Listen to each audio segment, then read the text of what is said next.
look at the ministry of Jesus' life, there was no weakness there. There was no pleasing of people there.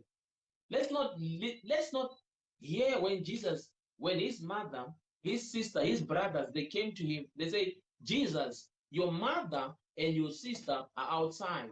Your mother and your sister are outside. And the man spoke. He says, my brother, my sister, my mother are those who are doing the will of God in my life. So Jesus, we learn that man, he never allowed control to happen to him. He never allowed anybody to control the Holy Spirit. That man, our Father, he never compromised when it comes to the things of the Father. He never compromised when it comes to the things of God. I mean, he was in prayer, he was in meditation. God spoke to him and said, Jesus, you're going to wait for 2 days. You're not going to go to that place for 2 days. So someone comes because they give you food. Someone comes because they give you money. They can come because they give you money. Jesus, your friend, your friend, your friend, your friend. And when we come closer to the anointing people of God, let's not come with the mentality of a friend.